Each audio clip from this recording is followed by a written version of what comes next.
Hello friends, my self Shivanshu Atre, स्वागत है आपका एक बार फिर मेरे यूट्यूब चैनल में। चलिए आज इस वीडियो में हम बात करते हैं जो मैंने कुछ समय पहले पेपर अपलोड किया था 10th बोर्ड का, तो उसके सॉल्यूशंस की कुछ बच्चों की डिमांड आ रही थी, सर सॉल्व करा दीजिए। तो चलिए मैं लेके आया हूं उस पेपर का सॉल्यूशन। बिना टाइम वेस्ट करे वीडियो को शुरू कर लेते हैं।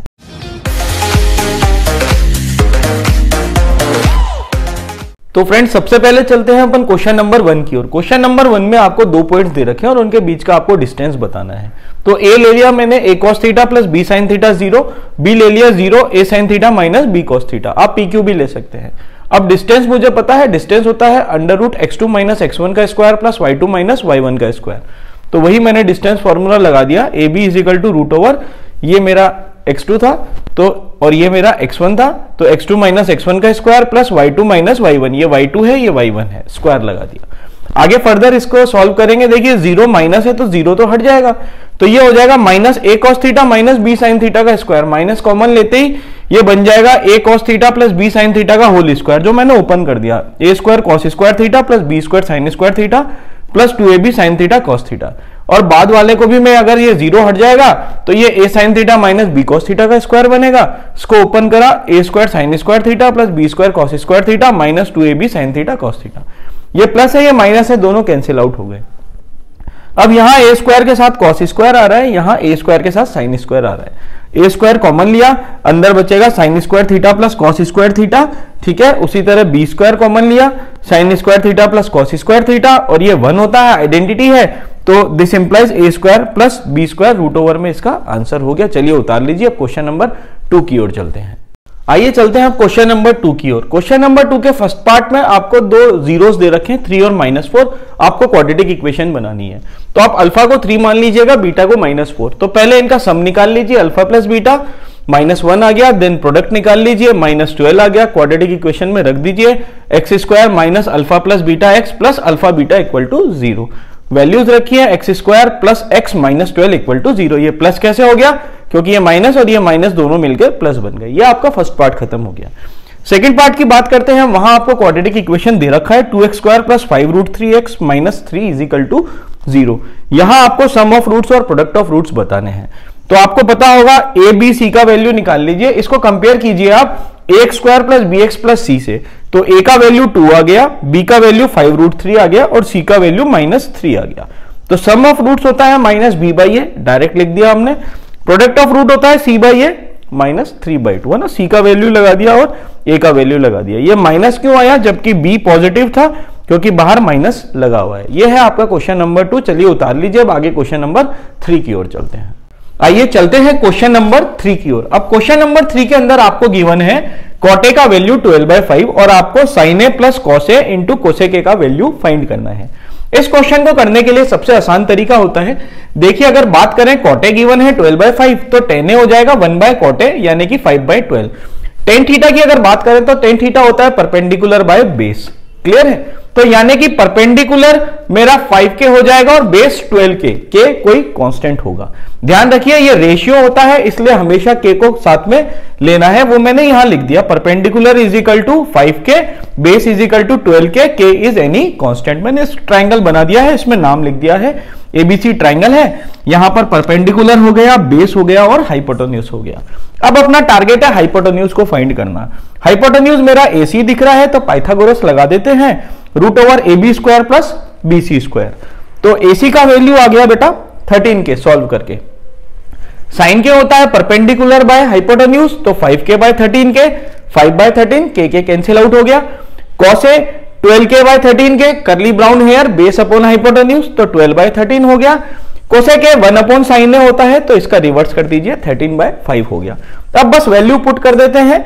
साइन ए की जगह 5/13 आ गया, कॉस ए की जगह 12/13 आ गया, कोसेक ए की जगह 13/5 आ गया। सॉल्व करा 17/13 और 13/5, 13 कैंसिल आउट, ये हो गया आपका 17/5। ये तो था आपका क्वेश्चन 3 का फर्स्ट पार्ट। चलिए अब सेकंड पार्ट भी देख लेते हैं। आइए आगे चलते हैं अब थर्ड क्वेश्चन के सेकंड पार्ट पे। थर्ड इसमें पूछा गया है cos square 17 degree minus sine square 73 degree की क्या वैल्यू होगी। देखिए अगर हम एंगल्स को ऐड करते हैं 17 प्लस 73 ये 90 हो गया, यानी कि यहाँ कॉम्प्लीमेंट्री का खेल होगा। किसी भी एक एंगल को बदल दीजिए। कॉस स्क्वायर 17 डिग्री मैंने ऐसे ही लिखा है, 73 को मैं लिख सकता हूं 90 माइनस 17, तो लिख दिया मैंने साइन स्क्वायर 90 माइनस 17, ठीक है। अब ये हो गया आपका cos square 17 degree as it is, और देखिए साइन 90 माइनस थीटा होता है कॉस थीटा, तो ये बन जाएगा आपका कॉस स्क्वायर 17 डिग्री। तो cos square 17 degree minus cos square 17 degree कितना हो गया? 0, और 0 इसका आंसर हो गया। चलिए उतार लीजिए, फिर आगे चलते हैं। आइए दोस्तों अब देखते हैं क्वेश्चन नंबर 4। क्वेश्चन नंबर 4 में आपको sum of all 2 digit number निकालना है। हमें पता है 2 डिजिट नंबर होते हैं जिनके 2 डिजिट्स होती हैं, 10, 11, 12 अप टू 99, क्योंकि 100 3 डिजिट नंबर हो जाएगा। तो यहां से मुझे a मिल गया आपका 10, लास्ट नंबर l 99, या मैं लास्ट नंबर को an से भी डिनोट करता हूं क्योंकि मुझे यहां n नंबर से मान लेता हूं ये n नंबर्स होंगे। तो an इज इक्वल टू 99, और d कितना हो गया? 1, है। तो हियर an का फॉर्मूला पता है a plus n minus 1d। तो पहले हमारा टारगेट है कि कितने नंबर्स हैं, हम n की वैल्यू को फाइंड करें।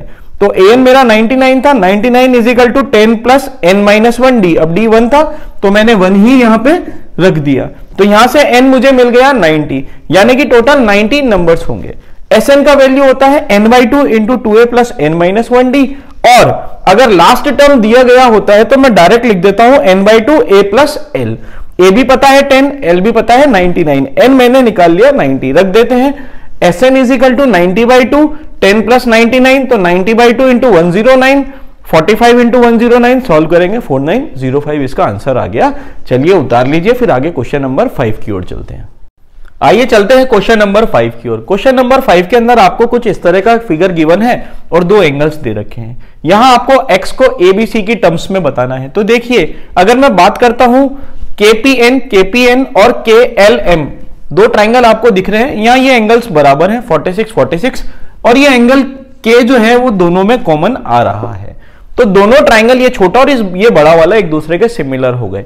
सिमिलर क्यों करें? क्योंकि देखिए साइड्स दे रखी है, तो साइड्स का कुछ रेशियो आ रहा होगा तो हम इजीली ले आएंगे। ट्राइंगल सिमिलर हो गए ए सिमिलरिटी क्राइटेरिया से, जैसे ही सिमिलर हुए साइडें रेशियो में हो गई। अब देखिए PN, LM, NK, MK मुझे काम के हैं तो मैं रख लेता हूं। PK और LK के बारे में कुछ नहीं गिवन है तो मैंने नहीं लिया। PN का वैल्यू मेरे पास है x, देन LM का वैल्यू है मेरे पास a, देन NK का वैल्यू है c, और अगर मैं बात करता हूं MK का वैल्यू हो जाएगा b प्लस सी। तो यहां से मुझे x का वैल्यू मिल जाएगा AC अपॉन b प्लस सी। ये बहुत इंपॉर्टेंट क्वेश्चन है और बहुत ज्यादा पूछा जाता है। क्वेश्चन नंबर 6 एक बहुत इजी सा क्वेश्चन दिया है मैंने प्राइम फैक्टराइजेशन करने के लिए, क्योंकि कई बार क्या होता है कि SCF और LCM by method of prime factorization भी एग्जाम में पूछ लेते हैं, तो आप कहीं प्राइम फैक्टराइजेशन भूल ना जाएं, इसलिए मैंने आपको दे दिया 32760। आप इसका वही एक इस तरह का बॉक्स बनाते थे, आप याद है ना, आप उसी तरह से सॉल्व कीजिएगा 2, और इसको आगे फर्दर सॉल्व करते रहिएगा और इस तरह से आपको आंसर मिल जाएगा। चलिए उतार लीजिए। आइए चलते हैं क्वेश्चन नंबर 7 की ओर। यहां पर दिया गया है कि आपको बताना है 8 की power n never ends with digit 0। देखिए कोई भी नंबर अगर 0 पे खत्म होगा तो वहां 10 उसका एक फैक्टर जरूर होगा, क्योंकि अगर बात करें 10, 20, 30, 40, 50, देखिए 0 लास्ट में आ रहा है और 10 फैक्टर हो रहा है। अगर मैं 50 को लिखूंगा तो 5 इंटू 10 लिखूंगा। अगर 10 फैक्टर होना चाहिए तो 10 का प्राइम फैक्टराइजेशन देखते हैं। 10 का प्राइम फैक्टराइजेशन है 2 इंटू 5। अगर मैं बात करता हूं 8 की पावर n की, तो इसका प्राइम फैक्टराइजेशन करेंगे तो 2 इंटू 2 इंटू 2 की पावर n, यानी कि 8 के प्राइम फैक्टराइजेशन में 5 अब्सेंट रहता है। जब 5 अब्सेंट रहेगा तो इट मींस 10 कभी भी फैक्टर आएगा ही नहीं, और जब कभी 10 फैक्टर नहीं आएगा तो 8 की power n never ends with digit 0 हो जाएगा। तो बिल्कुल आप इसी तरह उतार दीजिएगा। आगे चलते हैं। ये क्वेश्चन है, इसके साथ और की चॉइस है, let 13 plus 25 root 2 is rational, क्योंकि यहां हमें बताना है ये एक इरेशनल नंबर है, तो ये कॉन्ट्राडिक्शन से होगा। हम मान लेते हैं ये रेशनल है। अब रेशनल है तो 13 plus 25 root 2 p by q की फॉर्म में होगा। P q integer, q not equal to 0, p q को प्राइम होंगे। आगे चलते हैं।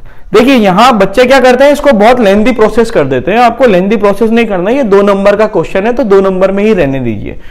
25 रूट 2 एक तरफ छोड़ दीजिए, 13 को आप दूसरी तरफ ले जाइए, p बाई क्यू माइनस 13। अब देखिए यहां से रूट 2 का वैल्यू क्या हो गया, 25 को मैं दूसरी तरफ ले आया, 1/25 पी क्यू माइनस 13। रूट 2 एक इरेशनल नंबर है, मैं जानता हूं, यहां आपको प्रूफ करने की जरूरत नहीं है। 1/25 पी क्यू माइनस 13 एक रेशनल है, तो ये पॉसिबल नहीं हो सकता, एक इरेशनल रेशनल के बराबर नहीं हो सकता। Which is not possible, hence it contradicts our assumption. तो जो हमने सोचा था कि ये रेशनल है तो ये क्या हो गया, कॉन्ट्राडिक्ट कर गया, क्योंकि ये तो पॉसिबल ही नहीं हो पाया। अगर ये पॉसिबल होता तो ये ट्रू होता, और ये ट्रू तो नहीं है, फॉल्स हो गया। तो हेंस 13 + 25√2 इज इरेशनल नंबर। चलिए उतार लीजिए। चलते हैं क्वेश्चन नंबर 8 की ओर। क्वेश्चन नंबर 8 में लिखा है how many numbers are there between 103 and 751 which are divisible by 6। तो देखिए डिविजिबल बाय 6 है, यानी कि D6 हो गया। पहली चीज ये क्लियर हो गई। अब मुझे चेक करना पड़ेगा क्या 103 और 751 भी 6 से डिवाइड होते हैं। तो 103 को मैंने 6 से डिवाइड करा, रिमाइंडर 1 बचा। 751 को 6 से डिवाइड करा, रिमाइंडर 1 बचा, यानी कि ये दोनों एग्जैक्टली डिवाइड नहीं है। इन दोनों नंबरों में से अगर मैं -1 करूंगा तो जो नंबर आएगा वो एग्जैक्टली डिविजिबल हो जाएगा। रिमाइंडर का मतलब यही होता है। तो मैं ए फाइंड करूंगा पहले, ये एपी का क्वेश्चन। तो ए फाइंड करूंगा, ए होगा मेरा 103 - 1। अभी 102 जो होगा वो एग्जैक्टली डिवाइड हो जाएगा, पर वो इससे छोटा हो जाएगा। मुझे चाहिए बिटवीन 103 एंड 751, तो मुझे इसलिए +6 करना पड़ा, तो 108 मिल गया।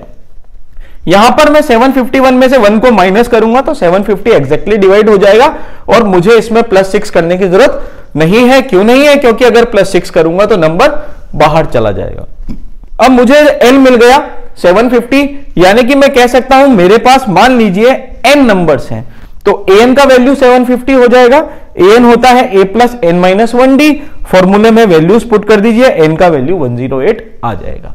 आगे चलते हैं। इस क्वेश्चन के साथ एक चॉइस है। चॉइस में आपको एपी दी गई है 4, 9, 14 अप टू 254, और लास्ट से 10th टर्म पूछा गया है। ऐसे क्वेश्चंस को करने के लिए सबसे पहले आप ए फाइंड कीजिए, ए 4 है। डी फाइंड कीजिए, डी होता है हमारा a2 - a1, यानी कि 9 - 4, 5 आ गया, और 254 मेरा लास्ट टर्म है। अब मुझे फ्रॉम द लास्ट फाइंड करना है, तो मैं क्या करता हूं, नई एपी बनाता हूं, जहां लास्ट टर्म को फर्स्ट टर्म मान लेता हूं। यह सबसे इजी तरीका होता है। For new AP a' is equal to 254, last term को मैंने अपना फर्स्ट टर्म मान लिया वापस आते हुए। d जो होगा वो -d हो जाएगा, तो d' is equal to -d, क्योंकि अब मैं वापस आ रहा हूं, रिवर्स हो रहा है। माइनस का 5, ये 5 था तो -5, अगर ये -5 होता तो ये प्लस का 5 हो जाता।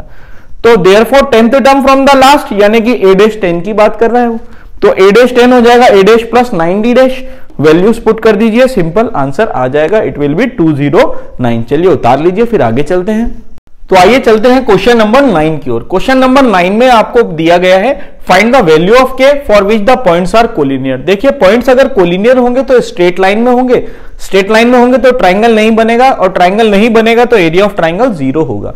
यानी कि ये नेसेसरी कंडीशन आ गई for points to be collinear, area of triangle equal to 0।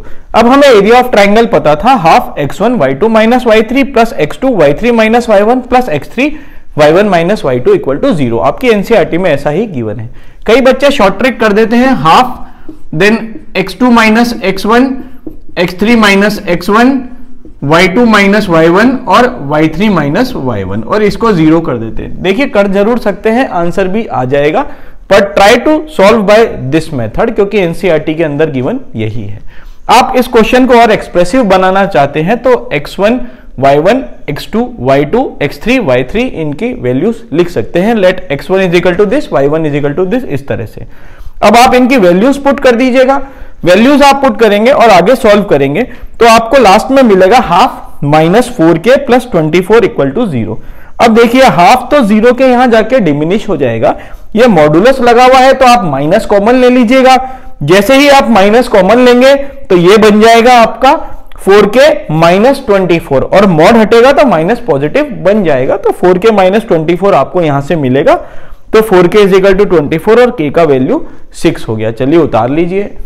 आइए चलते हैं क्वेश्चन नंबर 10 की ओर। क्वेश्चन नंबर 10 आपका एक कार्ड से रिलेटेड क्वेश्चन है। हमें पता होना चाहिए कार्ड के अंदर टोटल कार्ड होते हैं 52। प्रोबेबिलिटी का फॉर्मूला होता है number of favourable outcome upon total number of outcomes. यहां पूछा गया है find the probability of getting a jack और अ किंग।